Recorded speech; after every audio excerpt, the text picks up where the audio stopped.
This is GBMC's wonderful program that we put on every month to talk about a really specific topic. And today we're speaking about something I think that could be an incredible health issue for this new generation of teenagers and 20-somethings, the Gen Xers, who've been experimenting with, right when we thought we had cigarettes kind of going on the down, now we've got this e-cigarette coming up. So it's a whole new conversation about trying to quit smoking or vaping. I feel like we have to kind of lump that all in together. Indeed. But Dr. Kevin Ferentz is here with us. He's a family physician, a chairman of family medicine at GBMC Health Partners, and he's here to talk about the issue, but also about what can you do about it, and how can you help someone else who's struggling with this addiction or trying to figure out how to stop. Thanks so much for being here. My pleasure. So I always start with like the sort of the greater global issue, and I think there's a lot of people who don't realize that. They probably realize smoking is down because we've seen a lot of reports about that, but I had no idea that for teenagers, vaping has overtaken smoking cigarettes. I mean, that is huge. It is indeed. Yeah, so the issue about smoking is that we are actually now at the lowest number of people smoking in America that we've ever measured. We're at 14% of the population is smoking. Now that's still 30 million Americans smoke cigarettes, okay? So smoking cigarettes is still a big problem that we still have to confront. But if you look at the overall use of nicotine by kids, by adolescents, the smoking rate has dropped very dramatically, and the vaping rate has gone up just as dramatically. And so actually the overall use of nicotine by adolescents is exactly the same. So here we are, and all this work we've done over the years, I bet there's not a person in this country that doesn't realize that smoking cigarettes is bad for your health. It's the single most important cause of disease and premature death in the United States. But now we have e-cigarettes, and then there are all these people saying, no one told me it was that bad. I think it's going to be better, and they're justifying. Yeah, so the problem vaping. is, it's we just don't know. Because it's not regulated by the FDA, right? E-cigarettes are completely unregulated. You actually have no idea what's in them. But there are things that we do know. Kids who vape actually have carcinogenic chemicals in their urine. We know that. So there are carcinogens in vaping. It's less than in cigarettes. I don't think anybody's going to argue with that.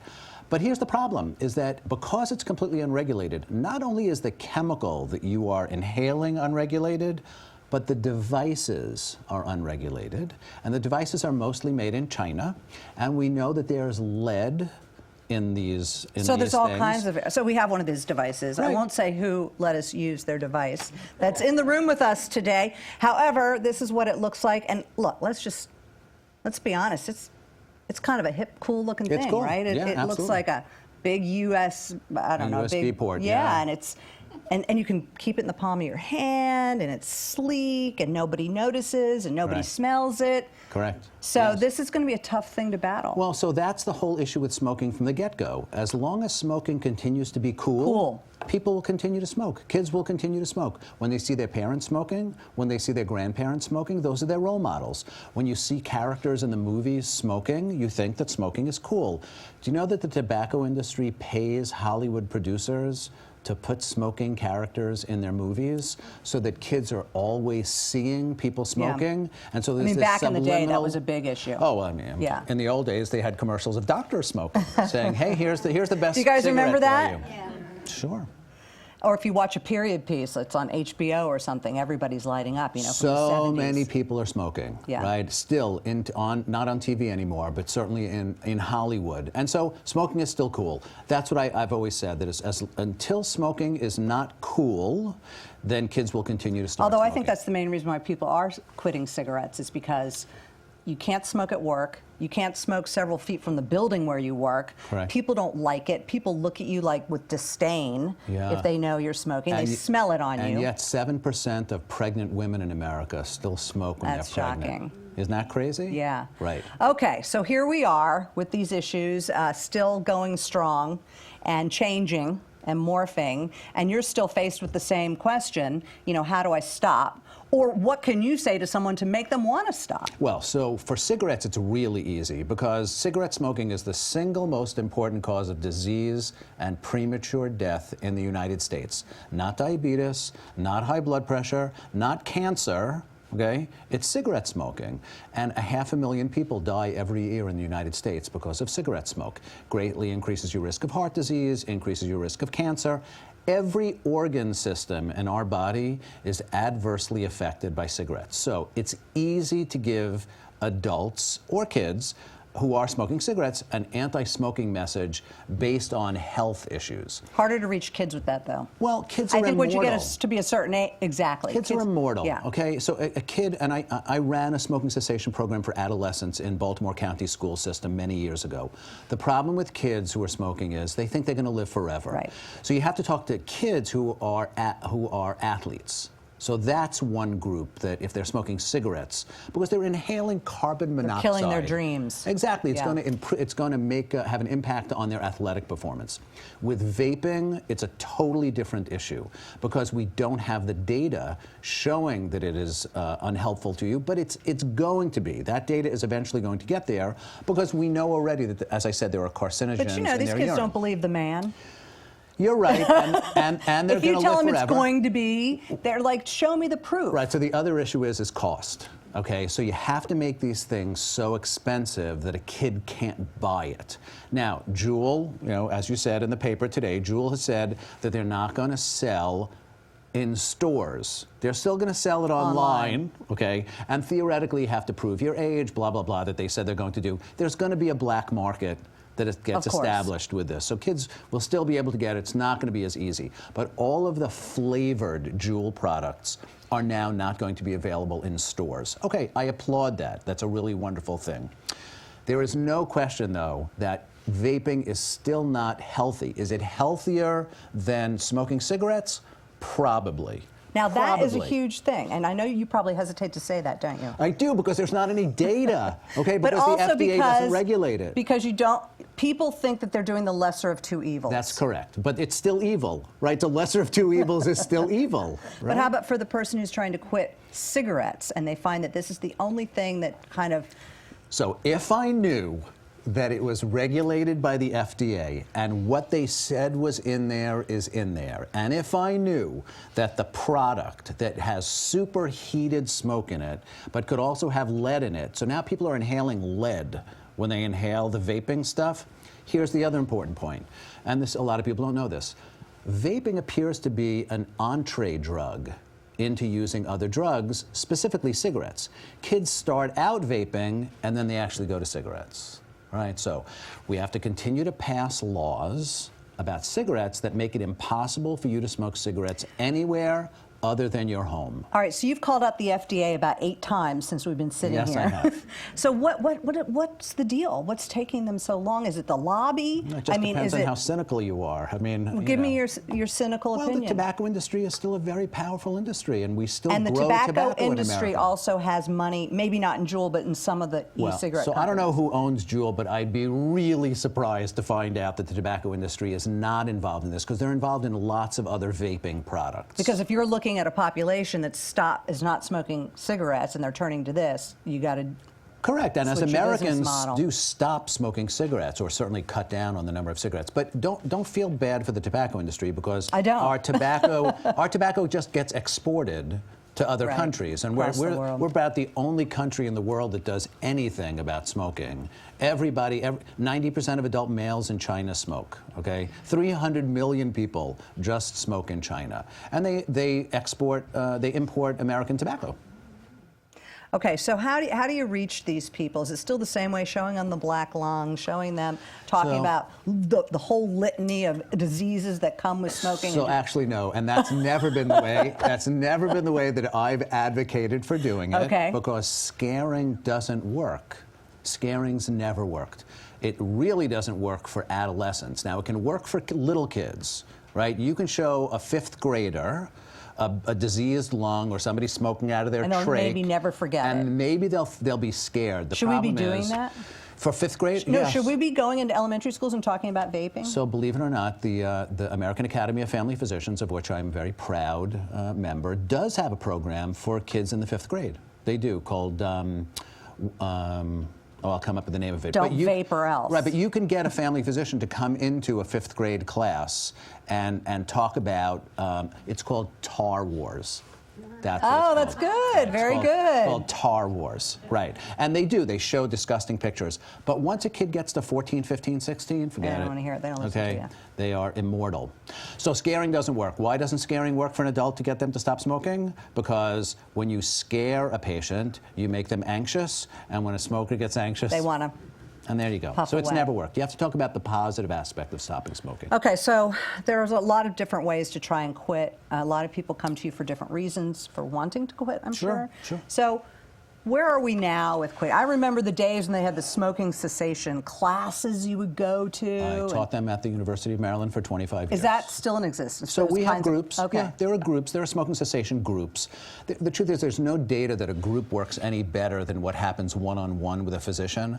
The problem is that most physicians don't get trained a whole lot in helping their patients stop smoking. The average medical student in America gets 1 hour on smoking cessation, and I am still that hour at the University of Maryland. Wow. Okay, that's it. I go every month to continue to educate third-year medical students.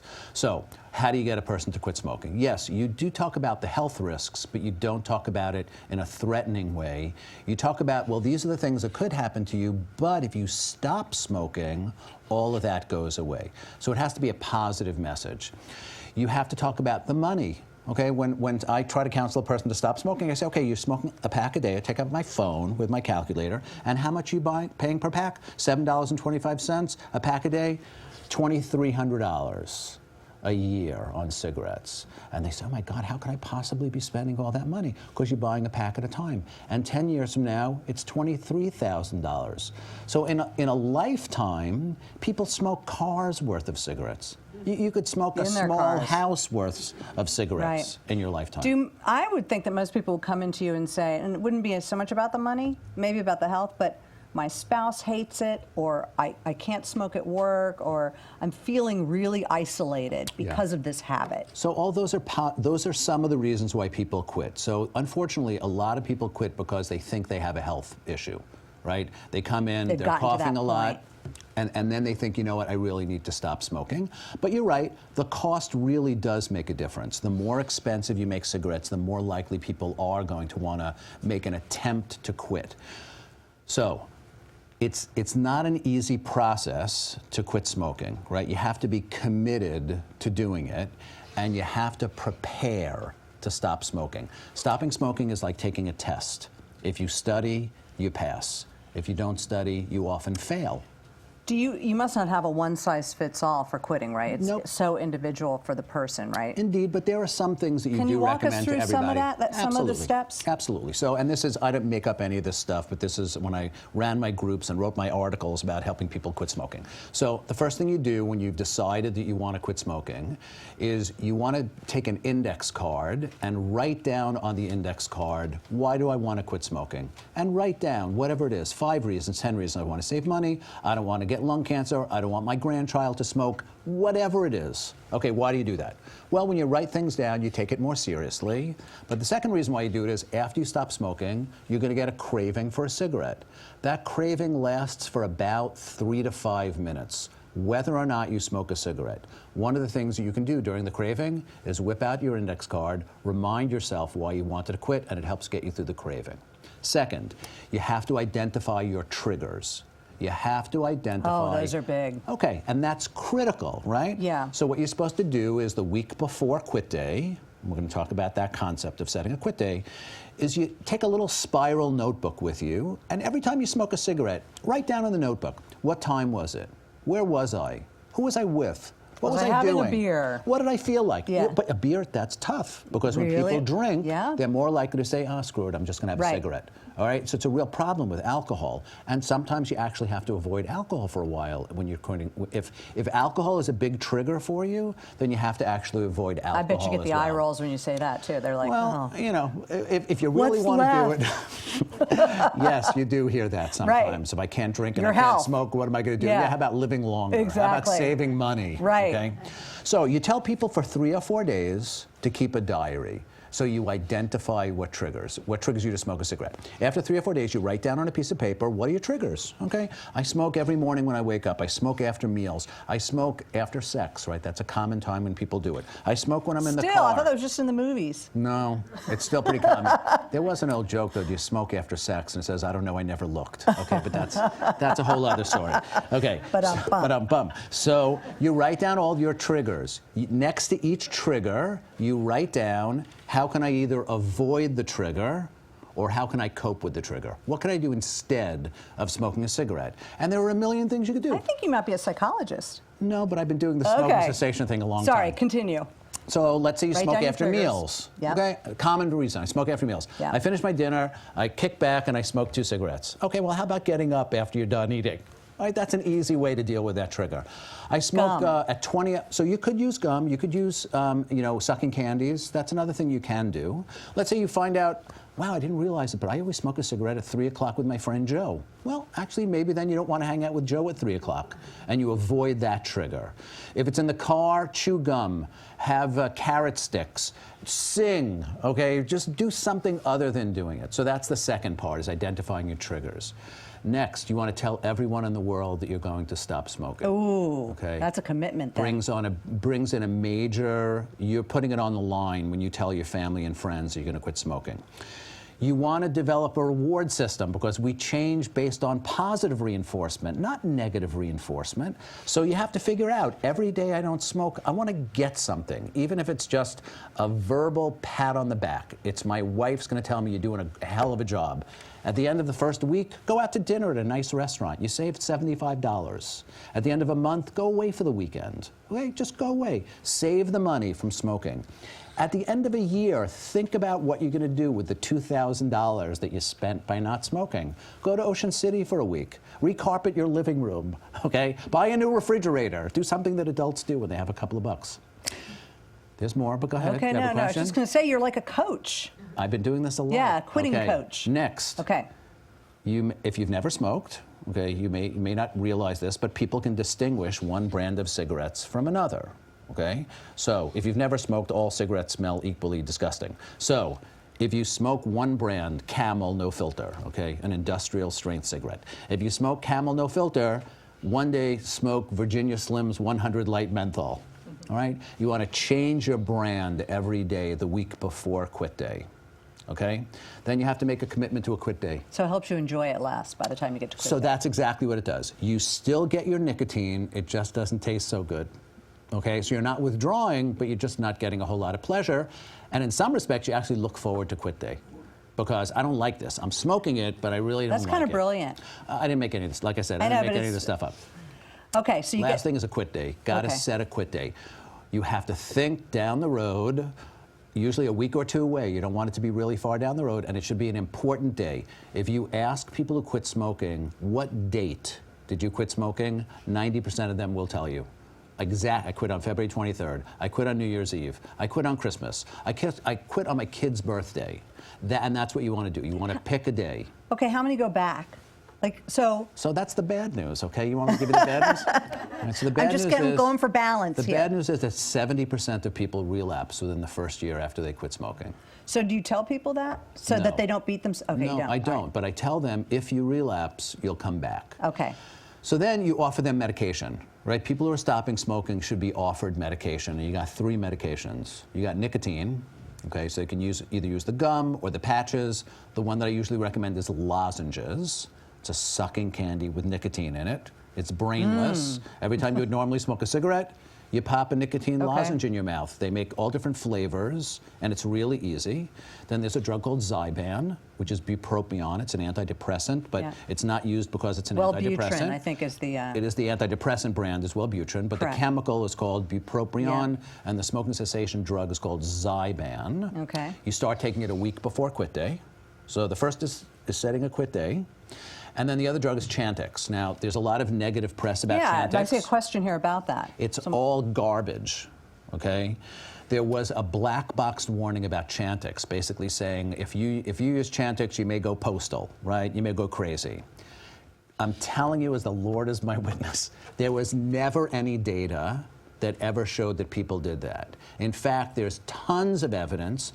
And when I give my lecture on smoking, I used to show this evidence that actually people who stop smoking feel better. Their depression is better. Their anxiety is better. So where did it come from?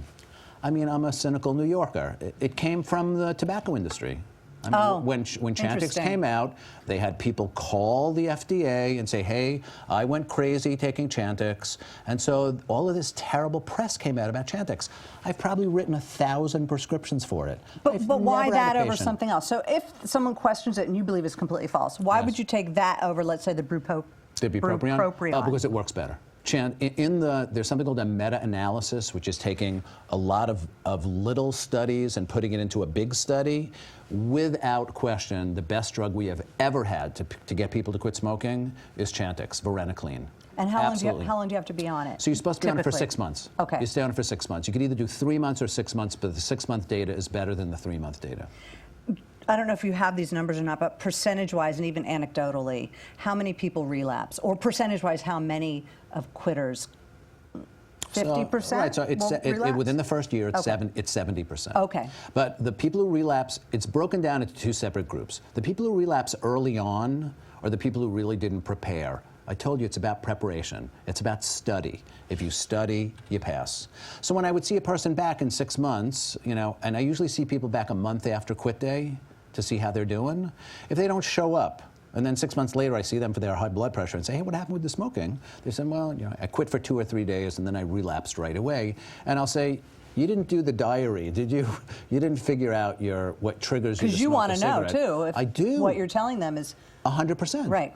So they would say, no, I didn't do the diary. I just took the Chantix, and then, after 3 days, I went back to smoking. So it's all about preparation. I hear some chuckles in the audience because people are like, oh yeah, I probably might do that.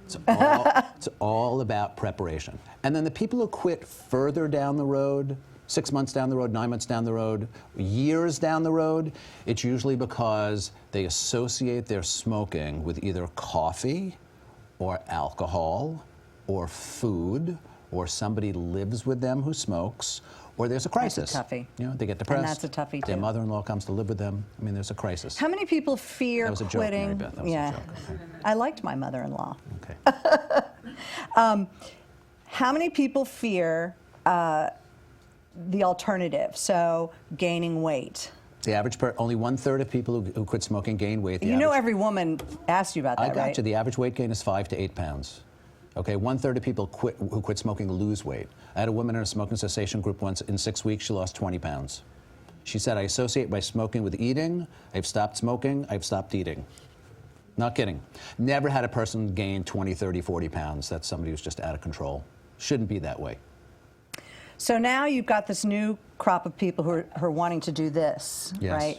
And so they say, can I step down to this? Would that be acceptable? So I do not. I tell them this would be like using it as nicotine replacement therapy. And in case therapy. you can't see it, we're talking about the vaping. So this would be like nicotine replacement therapy. Okay. If you want to So can you do it short term?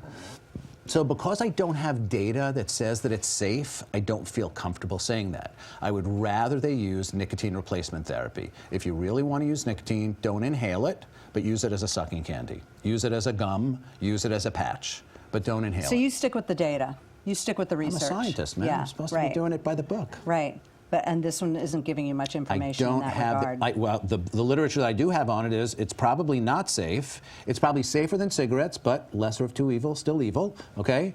It's probably safer than cigarettes, but for kids, it's an entree drug. They'll start using this, and then they'll smoke cigarettes. So why would I tell people to cut down to this? FDA, if they take this under their wing and they can show me that it's safe. And don't you think that's a given at some point? Yes, I do. I think eventually there will be enough push for the FDA to have to do it. But they said 4 years ago they were going to do this, and they haven't done it yet. That is a long time.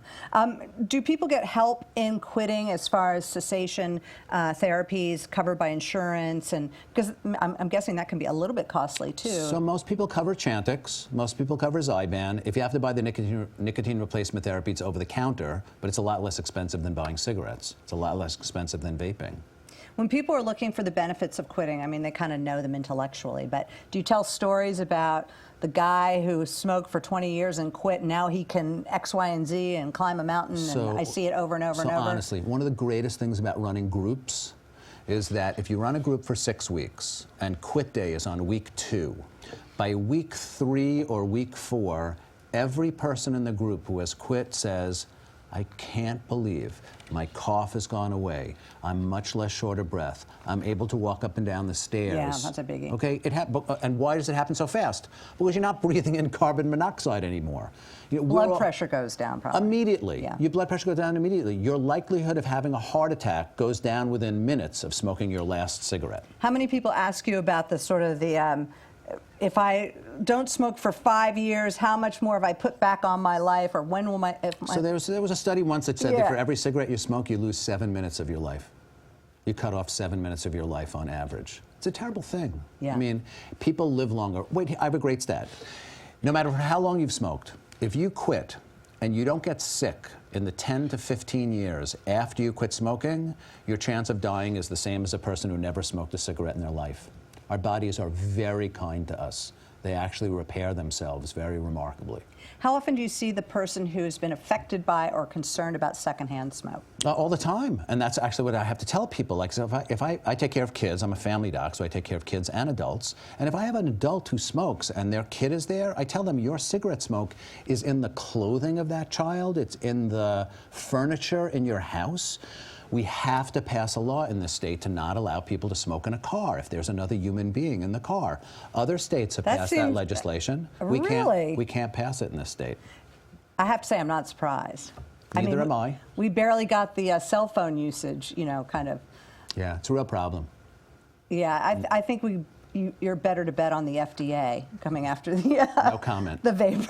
I've testified too many times in Annapolis. No comment. Well, that's good. You're passionate. I am passionate about getting people to stop smoking. Okay, so overall, how optimistic, how pessimistic are you? I mean, you've been fighting this fight for a long time. Yeah, 35 years. So I'll tell you the biggest hope that we have, and it's an FDA potential thing. The FDA last year said that they're going to get cigarette manufacturers to lower the amount of nicotine in a cigarette.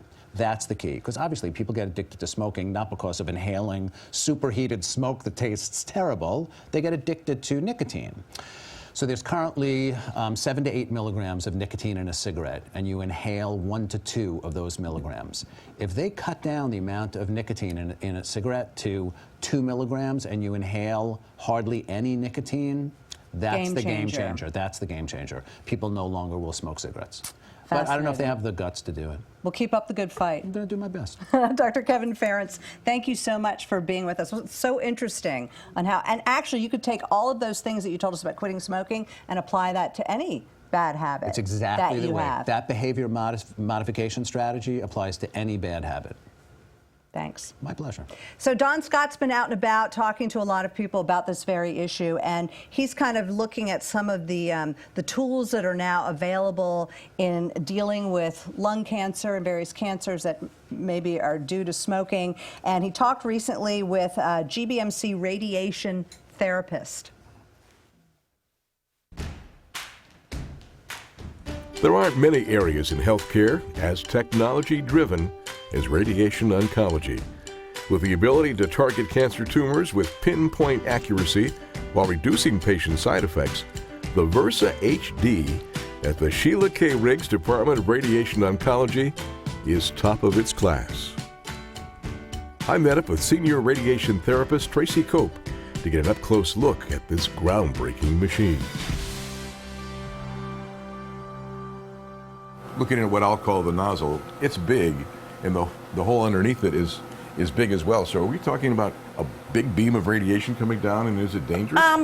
Potentially you can have large fields, or we can do like 1/2 centimeter by 1/2 centimeter. We have little lead fingers called multi-leaf collimators that are in this machine that move. We can get exactly where the doctor wants them treated and spare surrounding tissue. So it is very exact, whereas a long time ago, and I'm not going to tell you how long I've been doing this, Okay. but we used to treat with larger fields with lead focus blocks. So now most of the shielding is up in the machines. We can maximize the dose to the tumor area and minimize the dose to surrounding treatment. When you say dose, Area. you're actually sending the radiation down to the inside the patient and destroying something? We're destroying the bad cells. We're also destroying the good cells, but by spacing the treatment out over days and weeks, those good cells regrow. The bad ones do The not? bad ones do not. That's amazing, I'll tell you that. And when you're targeting somebody, if they're laying on the table, how do you keep them focused? To get them to hold still, if we can use immobilization devices, we will, with either what's called a vac lock, which is like a bean bag, and we form it to whatever area, being arms, legs, and then we suck the air out of them and they become hard, and that's used every day for their immobilization device. Or we can make masks. That way we can put the marks on the patient's mask and not on the patient. And if somebody had this on, you would shoot through it, or? Through it. Okay. And that plastic doesn't get in the way, obviously? No. The table, also we treat through the table. It's a carbon table, so it does not change the radiation beam.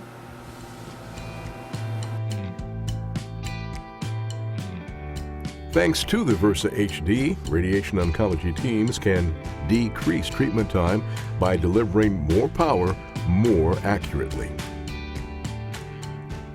On average, how long would a patient be on the table? Maybe 10 to 15 minutes.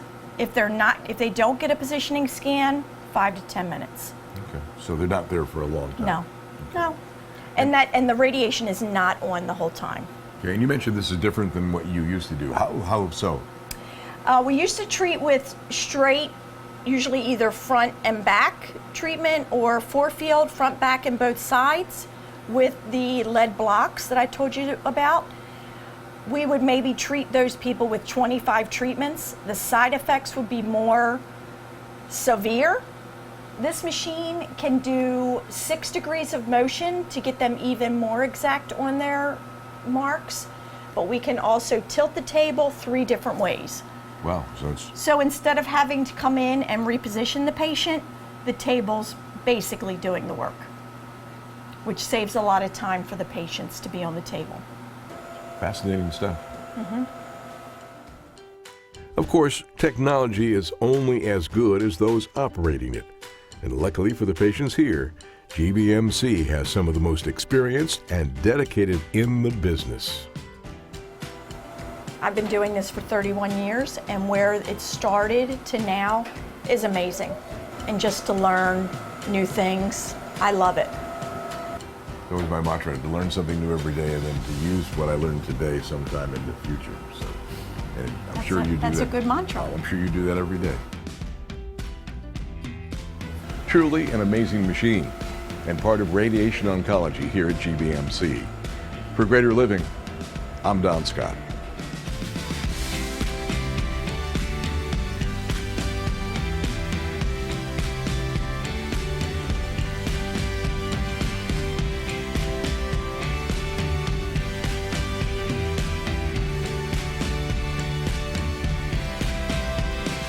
Okay, thank you so much, Don. And of course, for sure, new technology, better screening is giving us all hope. And we want to stay hopeful as we talk about still this very big issue facing all of us in this country and the world. Dr. Robin Motter-Mast is the Medical Director of Primary Care and Population Health at GBMC Health Partners, and she joins us now to talk about her practice, what you see when you ask one of your patients to get screened, how that's working, and and you knew Dr. Ferentz too, because you've worked with him on learning about cessation and all of that. So anyway, thanks for being with us.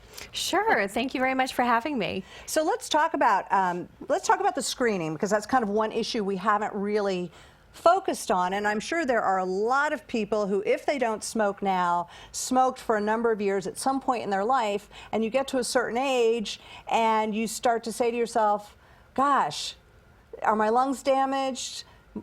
Am I susceptible to getting lung cancer? How will I know? Lung cancer is really scary because sometimes you don't have any symptoms until it's pretty big and devastating. So so what if I'm a patient, I come to you and I say, doctor, should I get screened? At what age? Yes, so lung cancer can be really devastating. Lung cancer is actually the leading cause of cancer-related death in the United States. And smoking significantly impacts our susceptibility to developing lung cancer. So we know that people who smoke, 85% of those people have the potential to develop lung cancer.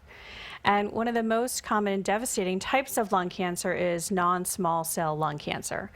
The reason why the screening test has been developed is because we know if we screen people at appropriate ages who are at high risk for developing lung cancer, that we can actually reduce the amount of lung cancer, not reduce the amount of lung cancer, but the amount of people that die from lung cancer. So if we screen people and catch it early, there are treatments available to help with people who have lung cancer. Okay, so what denotes somebody who's high risk? So someone who is high risk would be somebody who is the age of 55 to 80, and they have smoked for more than 30 pack years. They are either a current smoker or they have smoked within the last 15 years. So that is really the age group that we're looking at. So if you're 55 or older and you smoked 30 years ago, you'd probably think, your lungs have had time to heal by now. You're probably not somebody who I would consider high risk. Is that right? That is right, if it's been over 30 years. So that cutoff point is 15 years. So thinking about I either smoke now or I have smoked in the last 15 years. That would make you a candidate. And then you would fall into that age group of ages 55 to 80. And then the last piece is how much do you smoke? So we talk about a pack year history, which sounds really kind of crazy. Yeah, I was trying to figure out how you determine that. I was like, 30 pack year. So we're talking about how much you smoked and for how long you smoked.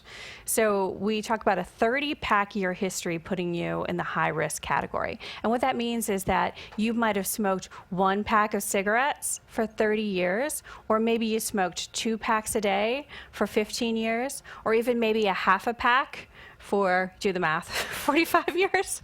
So that's the group that we're talking about. You have to fall into that bucket to really receive the type, be at the high risk, and that puts you as a candidate. So this is sounding to me like pretty routine screening then at this point. It is routine. It used to be a big deal, if I'm not mistaken. People were concerned about radiation. Is the screening worth the risk? Well, those are great questions, and those are still questions that you need to ask. So if you think that you might be a candidate for lung cancer screening, you should go and have a discussion with hopefully your primary care physician. So I'm a primary care physician. I'm a little biased. But we do want you to have the conversation, because it's not really as easy as just checking those boxes about putting you in the right group to see if you're a candidate. But it's also looking at other things. So what is your perspective on health? What is your perspective on treatment for medical problems? If you don't want any treatment, then you would not want to be scanned for lung cancer. Well, I have to stop you there. So, okay, so that seems weird to me. Like, it seems to me that everyone would want to stay healthy and wants to live, or they probably wouldn't even be seeing you, right? So I'm just confused by that question. So it's sort of like weighing. This is kind of a point in time where we're all talking about, and this is going to go into a totally different direction, but we're talking about advanced directives and are you a DNR, do not resuscitate, do you want to be a full code? Screening. Well, those are things that you have to be thinking about, because if you're a do not resuscitate, or you wouldn't want any extraordinary measures taken, then you probably would not want to be scanned for lung cancer, because you may end up down the road where those type of things may need to occur. So if we do scan you for lung cancer, there is the possibility that we can have false positives. So there's several things that can occur. A false positive would mean you have a CAT scan, which is the test that we do recommend, which does have radiation. And it's a low dose radiation that we recommend. If you have that test, it can come up and say there is something abnormal on your CAT scan. Now, technology is so good nowadays that when people have CAT scans, my patients, the majority of them are going to have some type of little blip that shows up on a CAT scan. Now, that little blip that is an abnormality does not mean that you have lung cancer. But what that does mean is that we are going to recommend that you have a follow-up CAT scan at a certain period, depending on the classification of what we see on the CAT scan. And that will set you up for a series of CAT scans to make sure that what we've seen on your current CAT scan does not change or grow. So CAT scans do have radiation. So now the one low-dose CAT scan has turned into at least 2, maybe more. Probably 3 or 4. So now you have to be looking at percentages, right? Like, what percentage of the people get a false positive? What percentage of the people continue to get a false positive after 2 or 3 CAT scans? And then, so then it becomes the individual patient decision about what they want and the risk they're willing to take to screen. Yes, and usually the false positive stops after the first test, because the second test is going to reassure you and say, okay, what we saw in the first test looks benign or normal enough. It hasn't changed, it hasn't grown. So usually we'll give you a longer period of time before we would repeat that CAT scan again. So we may say in another year we just want to repeat it again, and then maybe 1 more year after that. But after that, if things are stable and things haven't grown or progressed, then we don't feel that any more screening is necessary for the abnormality that we had. When we just talk about lung cancer screening in general, the current recommendation is if you fall into that high-risk group, that you have screening every year. And that is with a low-dose test. Now, once you have a positive finding on a low-dose test, the test is no longer low dose. It becomes a normal CAT scan that has a little bit higher amount of radiation. Wow, that's a lot for a patient to think about. And so when they come to you, that's why you as a primary care physician are so important, because you have to know your individual patient and who they are and how they're made up, and they're looking to you for a recommendation, right? They are, and the other thing, besides just saying would I want to be treated or not, is what is your health? What is your overall health? Okay, I'll stop you right there. Okay, so you're asking them to actually think about, if we find something, do you want us to treat it? I mean, you have to start to consider that as well. So is it your opinion, and is it popular opinion, that if I'm a person who says, well, if they find something, I'm not going to treat it, I'm just going to let it take its course and keep me comfortable? Like, I have to already start thinking in those terms? Yes. Or would I be a person who would fight it and want treatment and want... I think there's all kinds of people out there. So, and we want everybody to really just kind of be in touch with their own personal feelings and perspectives. But it would really depend on the situation, wouldn't it? It does. And some people who have smoked for a long time, maybe they have heart disease, or maybe they have chronic obstructive pulmonary disease, COPD. Which we're also going to talk about. And so if you have that condition and it's severe, if we find that you have a positive finding on your scan, that would lead us to potentially do a biopsy or have surgery. And you really might not be a good surgical candidate at that point if your heart doesn't work well or your lungs don't work well. So those are the type of conversations and perspectives that we need to have between your provider, physician provider, and the patient, to say, where do we really stand today? And if we take this course of action, what is going to be a result of that step that we take? Okay, so the big question is, at least for me, if I'm your patient, and I know this is probably specific to each person, but how survivable is lung cancer? So if caught early, the chances of survival significantly increase. So 90% of people who are diagnosed with non-small cell lung cancer may die. That's a pretty. Die in 5 years, die in... It depends on Okay. how big it is, if there's lymph node involvement. There's a lot of things you have to take into consideration before giving somebody a prognosis. But what the lung cancer screening did, they looked at 5,000 patients in a study, 50,000 patients in a study, and they showed that there was a significant improvement in survival if you were scanned for lung cancer and treated early. So there's, to me, is the argument for getting screened if you're at risk. And I would also tell you that with the study that they did, they found that lung cancer screening for high-risk individuals was actually more beneficial than some of the other screenings that we do. So a lot of men might think about having a PSA, a prostate-specific antigen done, a screening test for prostate cancer. Women always talk about getting their mammograms done every year.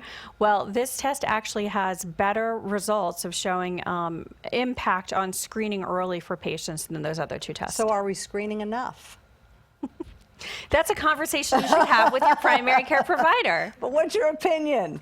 Are we getting the word out? Do people know that? I don't think we're screening enough. But the bottom line is we should try to have to not screen, and we should not smoke.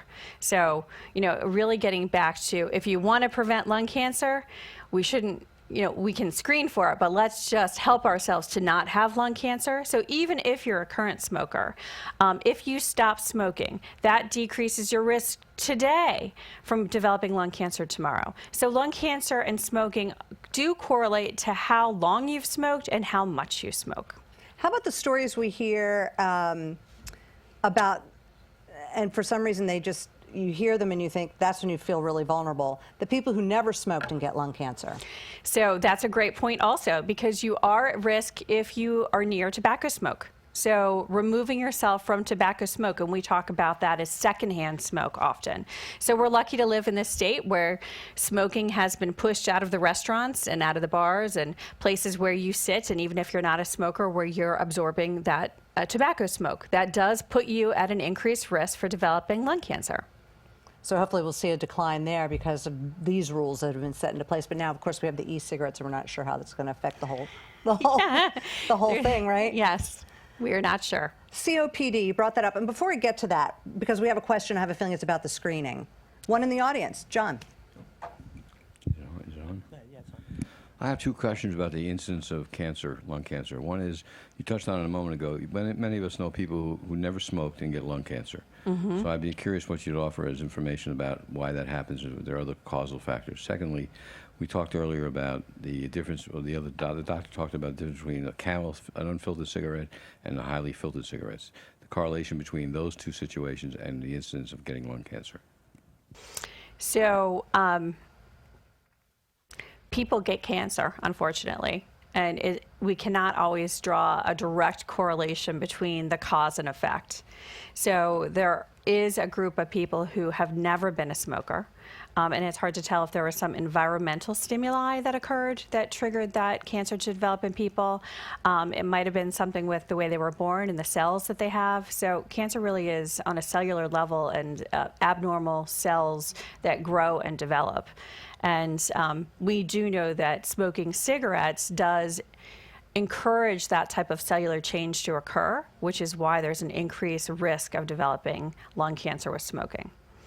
Your second About question... filtered and unfiltered, I think, cigarettes, right? So I think, you know, we could look at filtered and unfiltered, and of course we would say that filtered is most likely better than unfiltered. You're getting less toxins into your lungs, but we also know that people who just sit next to people and absorb the smoke, and they're not having a filter at all, and it might be coming from a filtered cigarette next to them, also increases the risk. So no matter filtered, unfiltered, sitting next to a person, there is an increased risk of developing lung cancer if you're exposed to tobacco smoke.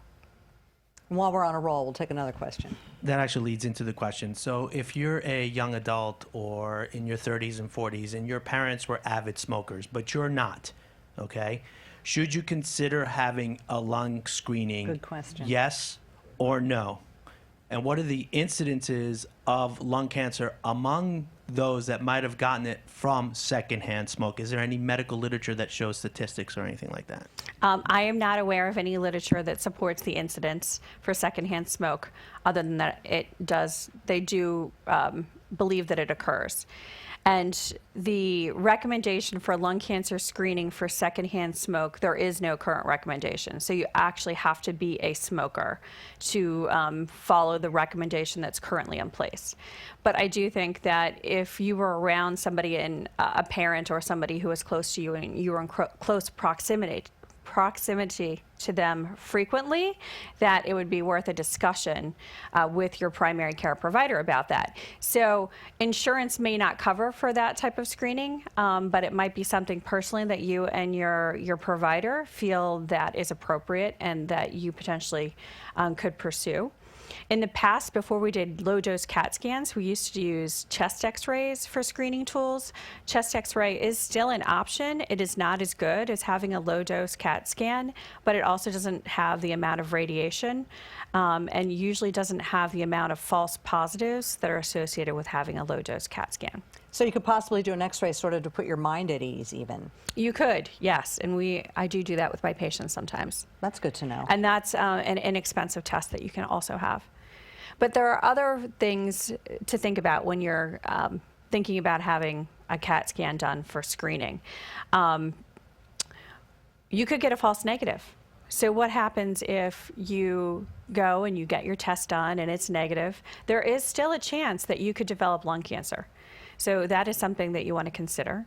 And we've talked about the radiation a little bit, but I just want to follow up with a couple comments with that. The more radiation exposure that you have, there is a risk of developing different types of cancer. So the more CAT scans that a person has, and especially at younger ages, there is an increased risk of developing different types of cancers. So it's all about weighing out your own personal situation. A lot of people have COPD, walking around with it, living very productive lives. I know there's medication. This is also a respiratory illness.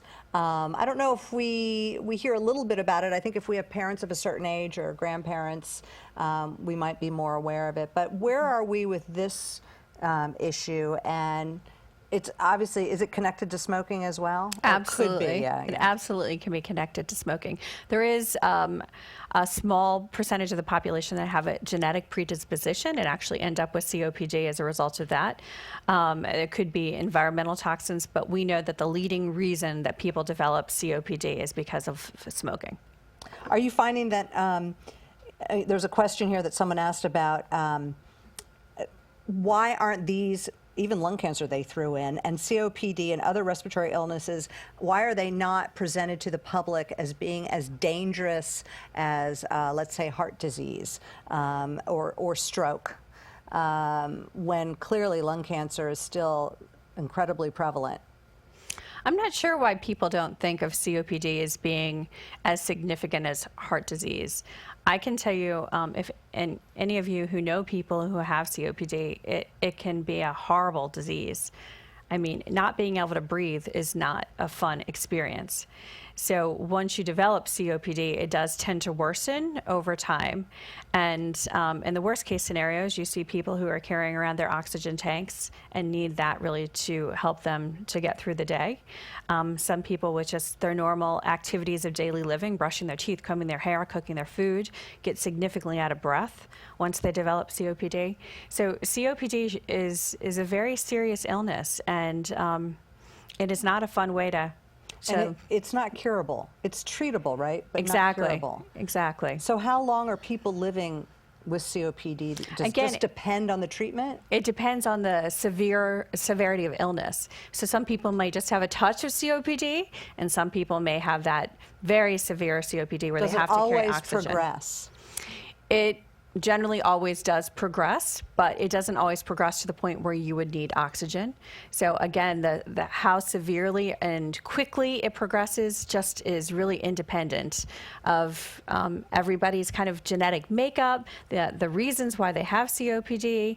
If you continue to smoke, of course, that's going to make your COPD progress even faster. So And I'm sure you do have those patients too who just give up. Absolutely. There are people who still smoke, have COPD, and carry their oxygen tank around. Ooh. So it's smoking is difficult. It is a really hard habit to break. I don't think anybody says I want to be short of breath and have a difficult time breathing and have to carry oxygen around and still smoke. I mean, so it is really a difficult mental state. That's a habit that is I think it's hard really to break. hard for people who have never smoked to appreciate that. I do too. And everybody has their vices, and some people, you know, it's alcohol. Some people, maybe it's gambling. Some people, maybe it's going to work and doing Facebook. But it is one of those things that is very, very challenging.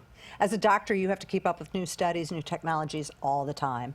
Is there anything on the horizon that you're looking forward to or that you think is close to coming to fruition that would help either with the diagnoses, with the treatment of any of these respiratory illnesses, including lung cancer? Well, I think the CAT scan with the lung cancer screening is a big thing. That is really just a few years in the recent recommendations from the United States Preventative Task Force. There are other tests that we used to do that we've mentioned already. So this is really one of the newest things that is really out, is having this low-dose CAT scan screening. Other than that, I really am not a very good resource for you today. But then as far as your practice goes, I would imagine because this is new, because it's lower dose, you're probably prescribing them more often than you ever have. Is that right? Absolutely. And at GBMC, we actually took this very seriously. There's an initiative across the organization with pulmonary, thoracic surgery, primary care, really promoting this, putting it as an alert in patients' charts to help the providers to remember that this patient falls into this risk group and that we should be having this discussion with them. So we really have been trying to pay a lot of attention to it and having the right conversations at the right time with the right patient. Excellent. This all makes me want to take a deep breath and appreciate that we can do that. You know, we take it for granted, but when you can't and you struggle, or it's your lungs diseased, it changes everything. It is. We all should do a little carpe diem. All right. Thank you so much, Dr. Robin Motter-Mast, and thank you all for being here for another Greater Living and talking about our lungs and how we can live healthier lives. Thank you. See, you were great.